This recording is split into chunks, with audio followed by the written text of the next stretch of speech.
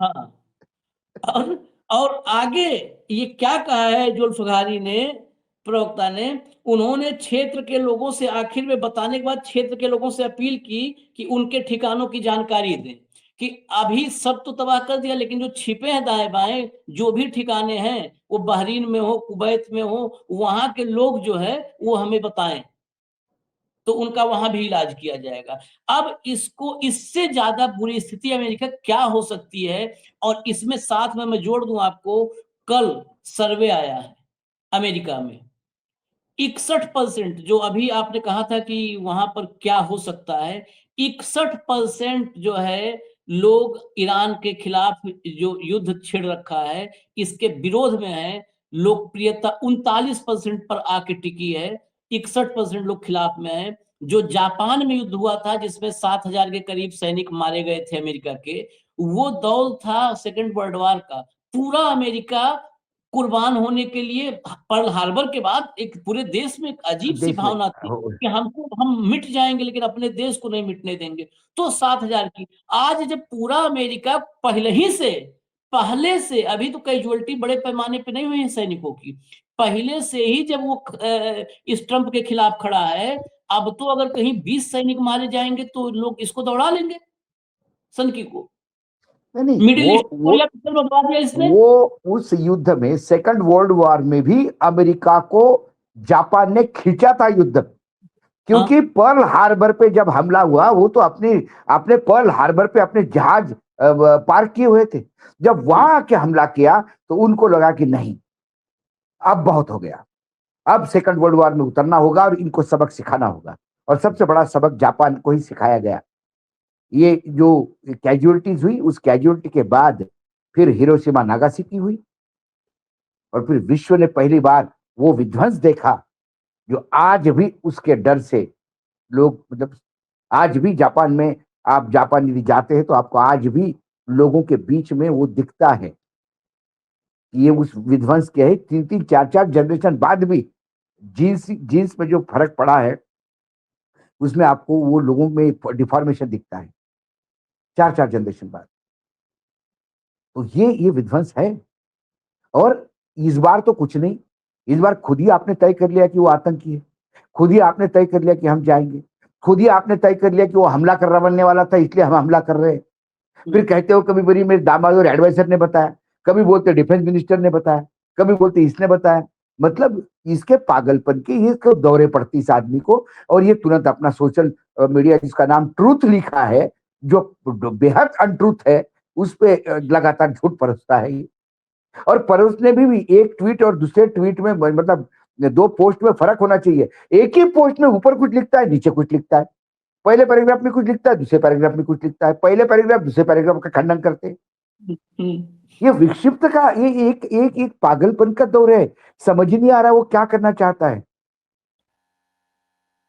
बंदर के हाथ में वस्तुरा तो हमने सुना था, पागल बंदर के हाथ में वस्तुरा देखो तो क्या होगा। ये हो गया है। ये बड़ी बात ये है कि करीब 60-70 सालों में जो भी मिडिल ईस्ट में बेस हैं, ये 60-70 सालों में अमेरिकी लीडरशिप की अर्जित उपलब्धियां थी। वो जैसे भी किया, उनको पैसा देके, धमकी देके, जैसे भी, वो जितने मिडिल ईस्ट के देश हैं ईरान छोड़ करके करीब करीब सभी देशों में सभी में ही उसने, इराक भी अलग था, रेजिस्टेंस था इराक का भी, लेकिन बाद में इराक में भी पतन कर दिया सद्दाम का। तो सारे देशों में 70 साल, ये 1950 के दौर से मिडिल ईस्ट पर काम करना शुरू किया था अमेरिका ने, और जितनी लीडरशिप रही, चाहे जितने भी आए हों राष्ट्रपति वहां पे, कैनेडी से लेकर के और क्लिंटन तक और ओबामा तक, सबने इस उपलब्धि को बढ़ाया, स्ट्रांग किया अपने बेसिस को। ये आया मागा वाला कि मेक अमेरिका ग्रेट अगेन, तो सारा बोरिया बिस्तर पैक करवा करके समेटवा दिया सारे। अब तो इतने बेस जो तबाह हुए हैं, इन बेस को अगर सारे बेस को खाली रिपेयर किया जाए या दोबारा, अभी तो दोबारा वो देश जब शांति काल आएगा तो ये भी सवाल खड़ा होगा कि वो देश सब तैयार भी होंगे कि नहीं तैयार होंगे कि हमारे यहाँ रहो। क्योंकि अब एक बड़ी चर्चा अब मिडिल ईस्ट में शुरू हो चुकी है कि हमें दूसरों पर निर्भर नहीं रहना है, अपनी सिक्योरिटी का हमें खुद इंतजाम करना है। इसको हम बताएंगे। अगर ये फैसला हो गया तो अभी ईरान ने तो डैमेज किया, और फिर जो मेजबान है, ईरान ने डैमेज किया और मेजबान ही भगाएंगे फिर लाठी लेकर कि निकलो यहां से, गेट आउट, गेट आउट। और अगर मिडिल ईस्ट से अमेरिका का बोरिया बिस्तर बंध गया तो जो कहते हैं ना world order change, world order change, ये सारे ऑर्डर चेंज हो जाएंगे। एक ईरानियन पोस्ट मैंने पढ़ी, उसमें उन्होंने कहा कि जो ये कहता है कि there is a need to change the leadership in Iran, बोला ईरान में तो लीडरशिप चेंज नहीं होगी, अमेरिका में जरूर होगी। हाँ, इस युद्ध के बाद बहुत समय से वो कर रहे कि रिजिम चेंज करने चला था। मुझे लगता तो है कि ईरान ये छोड़ खुद करके ही कई देशों में रिजिम चेंज हो जाएगा इस युद्ध की कई वजह से। इस युद्ध के चलते कई देशों में रिजिम चेंज होगी। कईयों में होगा, ईरान में तो कोई रिजिम चेंज नहीं हो पाया, लेकिन कई देशों में होगा। उसमें से एक इजराइल भी होगा। इजराइल में जिस तरीके से नेतन्याहू को लेकर के विद्रोही भावना बढ़ती जा बिल्कुल रही है, बिल्कुल बिल्कुल बिल्कुल इजराइल के बिल्कुल। लोगों में। खैर, इजाजत दीजिए हमें, हम अपडेट के साथ और आते हैं। कुछ और महत्वपूर्ण खबरें हैं इसी युद्ध से, जो युद्ध पूरी दुनिया को प्रभावित कर रखा है। धन्यवाद भाऊ, बहुत बहुत धन्यवाद। नमस्कार। नमस्कार।